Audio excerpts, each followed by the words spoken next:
Humidity अगर ज्यादा हो जाए तो बाढ़ आ जाता है और कम हो जाए तो ड्रॉट्स और रेगिस्तान बन जाते हैं। तो आइए जानते हैं कि ह्यूमिडिटी क्या है, ये कैसे बनते हैं और इनका हमारी जिंदगी पे क्या प्रभाव पड़ता है। तो आइए शुरू करते हैं।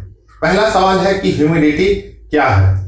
एक गिवन टेम्परेचर पे हवा में वाटर वेपर की मात्रा को हम ह्यूमिडिटी कहते हैं। और ये वाटर वेपर क्या होता है, जब वाटर इवापोरेट करता है तो वो वाटर वेपर में कन्वर्ट हो जाता है और यही वाटर वेपर जब कंडेंस हो जाता है तो ये वाटर में कन्वर्ट कर जाता है। आप इस डायग्राम में देख सकते हैं, ये हमारा वाटर सोर्स है। जब यहां से इवापोरेशन होता है तो वाटर वेपर में कन्वर्ट कर जाता है और ये एयर में जाकर मिल जाता है। जब हम इस वाटर वेपर को एयर में मेजर करते हैं तो उसे हम ह्यूमिडिटी कहते हैं। और यही वाटर वेपर जब कंडेंस करता है तो ये फिर से वाटर में कन्वर्ट कर जाता है। अगर कंडेंसेशन धरती के सतह के आसपास होता है उसे हम फॉग कहते हैं, लेकिन यही कंडेंसेशन जब आसमान में बहुत ऊपर होता है तो उसे हम क्लाउड्स कहते हैं। हवा में कितना ह्यूमिडिटी है इसे हम रिलेटिव ह्यूमिडिटी से नापते हैं। और रिलेटिव ह्यूमिडिटी क्या होता है, तो रिलेटिव ह्यूमिडिटी एक रेशियो है between volume of water vapour divided by volume of air. और हम ये जानते हैं कि रिलेटिव ह्यूमिडिटी एक गिवन टेम्परेचर पे ही होता है। अगर हम टेम्परेचर को बढ़ा देते हैं तो रिलेटिव ह्यूमिडिटी उसका घट जाता है और अगर हम टेम्परेचर को घटा देते हैं तो रिलेटिव ह्यूमिडिटी बढ़ जाता है। आइए समझते हैं कैसे। आप इस डायग्राम में देख सकते हैं, ये हमारा हवा है, हवा के अंदर ये वाटर वेपर है और 30 डिग्री टेम्परेचर पे लगभग 1/3 एयर का वॉल्यूम वाटर वेपर है, इसीलिए रिलेटिव ह्यूमिडिटी 35% के अराउंड है।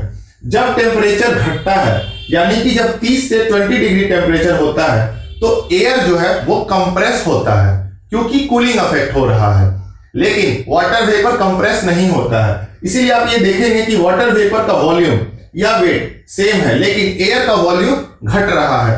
तो जब हम रेशियो कैलकुलेट करेंगे volume of water vapour divided by volume of air तो हमारा रिलेटिव ह्यूमिडिटी बढ़ जाएगा, जो कि यहाँ पे टेम्परेचर के घटने से रिलेटिव ह्यूमिडिटी मेरा 2/3 यानी कि 66% के अराउंड हो चुका है। जब टेम्परेचर मेरा और ज्यादा घटता है, जैसे कि यहाँ 20 डिग्री सेल्सियस से 2 डिग्री सेल्सियस हो गया, तो एयर और ज्यादा कंप्रेस होगा लेकिन वाटर वेपर कंप्रेस नहीं होता है। तो आप देख सकते हैं कि एयर और वाटर वेपर का वॉल्यूम ऑलमोस्ट सेम हो गया है।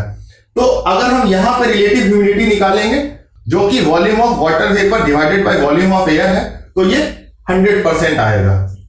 तो हम ये समझते हैं कि जैसे जैसे टेम्परेचर घटता है वैसे वैसे रिलेटिव ह्यूमिडिटी बढ़ता है। इसका उल्टा जब टेम्परेचर बढ़ने लगता है तो एयर का वॉल्यूम बढ़ता है लेकिन वाटर वेपर का वॉल्यूम सेम है, इसीलिए हमारा रिलेटिव ह्यूमिडिटी टेम्परेचर के बढ़ने से घटने लगता है।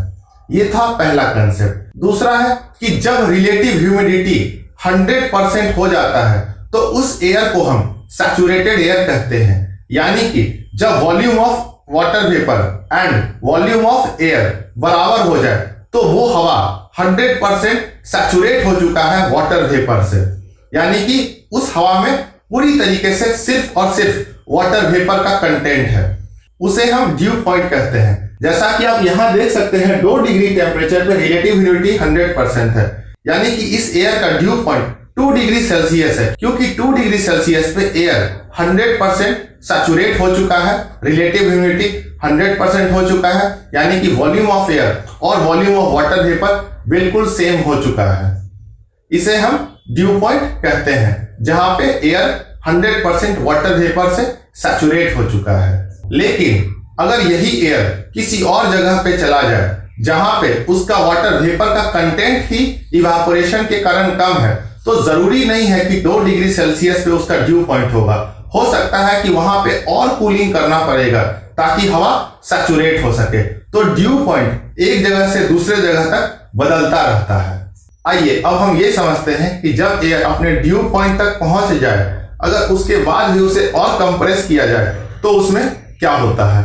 आपने बर्तन धोने वाला फोम को देखा होगा, उस फोम के अंदर झाग और पानी रहता है, लेकिन जब हम उसे धीरे धीरे कंप्रेस करते हैं तो एक पॉइंट आता है जब वो हमें लगता है कि 100% अब वो सैचुरेट हो चुका है। उसके बाद अगर हम उसे और कंप्रेस करेंगे तो यहाँ पे वो झाग जो फोम के अंदर था वो बाहर निकलने लगता है।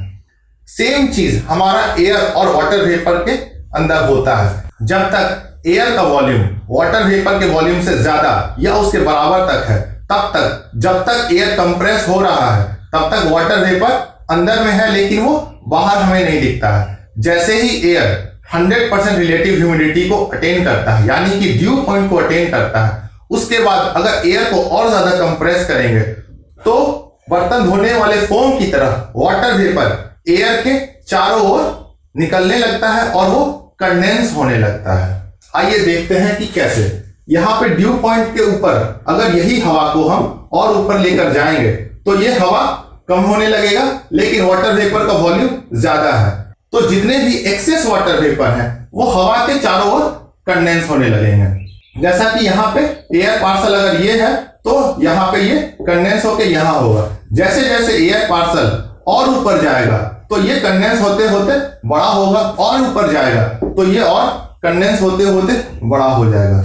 और यही कंडेंसेशन हमें क्लाउड के फॉर्म में दिखता है, और यही क्लाउड बाद में फिर प्रेसिपिटेशन का रूप ले लेते हैं। तो हमने ये समझा कि वाटर इवेपोरेट होने के बाद वाटर वेपर बनाता है, जिससे हमें ह्यूमिडिटी प्राप्त होता है, और यही वाटर वेपर जब ऊपर जाकर ठंडा होता है या फिर ग्राउंड में भी ठंडा होता है तो वो कंडेंसेशन करके फिर से वाटर बनता है और वो क्लाउड का रूप ले लेता है, और फिर वो पानी या बारिश के फॉर्म में हमें नीचे धरती पे दिखता है। अब हम ये समझते हैं कि ह्यूमिडिटी का हमारी जिंदगी पे क्या असर पड़ता है। तो जैसा कि मैंने बताया कि इवेपोरेशन जितना ज्यादा होगा उतना ज्यादा ह्यूमिडिटी होगा, लेकिन जब ऑलरेडी बहुत ज्यादा ह्यूमिडिटी है, जैसे कि आप यहाँ पे देखिए, यहाँ पे मान लेते हैं 80% रिलेटिव ह्यूमिडिटी है, तो यहाँ पे इवेपोरेशन होने का स्कोप बहुत कम है।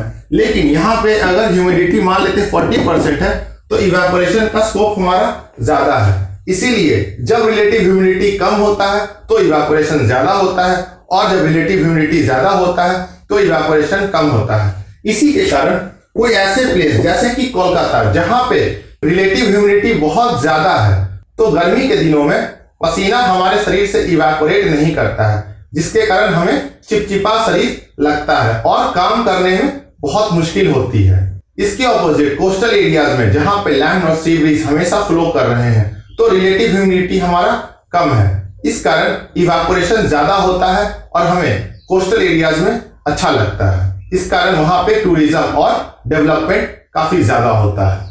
तीसरा है ह्यूमिडिटी और प्रेसिपिटेशन का संबंध। मैंने अभी बताया कि जब रिलेटिव ह्यूमिडिटी 100% से ज्यादा होता है तो कंडेंसेशन होने के बाद वो प्रेसिपिटेशन का फॉर्म लेता है, लेकिन जहां पे प्रेसिपिटेशन हो रहा है तो पानी जब गिर रहा है वो भी हवा में इवेपोरेट करता है और वो हवा के ह्यूमिडिटी को बढ़ाता है। इसीलिए जहां प्रेसिपिटेशन ज्यादा है वहां पे ह्यूमिडिटी ज्यादा है, और डेजर्ट एरियाज में जहां पे प्रेसिपिटेशन बिल्कुल भी नहीं होता है वहां पे ह्यूमिडिटी बहुत कम है। और हमारी जिंदगी में बहुत ज्यादा ह्यूमिडिटी और बहुत कम ह्यूमिडिटी दोनों हानिकारक है। क्यों? क्योंकि अगर बहुत ज्यादा ह्यूमिडिटी रहेगा तो उसको चिपचिपा क्लाइमेट रहेगा, जैसे कि इक्वेटोरियल रीजन में दिखता है, ज्यादा बारिश होगी जिससे हमें बहुत ज्यादा पसीना निकलता है और बाढ़ की संभावनाएं बढ़ जाती हैं, और वहां पे डेवलपमेंट हमारा रुक जाता है। जैसे कि लेकिन बहुत कम ह्यूमिडिटी भी, जैसे कि डेजर्ट रीजन्स, वहां पे इतना कम ह्यूमिडिटी है, पेड़, पशु, इंसान, यहाँ तक कि मिट्टी सब सूख जाती है और जीना दुर्लभ हो जाता है। इसीलिए इंसानी सभ्यता ज्यादातर ऐसे इलाकों में बसी थी जहां पे ह्यूमिडिटी मॉडरेट हो, यानी कि बीच का हो। तो ये था हमारा ह्यूमिडिटी का कंसेप्ट। अगर आपको कोई भी डाउट है तो आप मुझसे कमेंट में पूछ सकते हैं, और अगर आपको मेरा प्रयास अच्छा लगा तो लाइक, शेयर और सब्सक्राइब करें, और अपने दोस्तों तक ये वीडियो जरूर पहुंचाएं। धन्यवाद।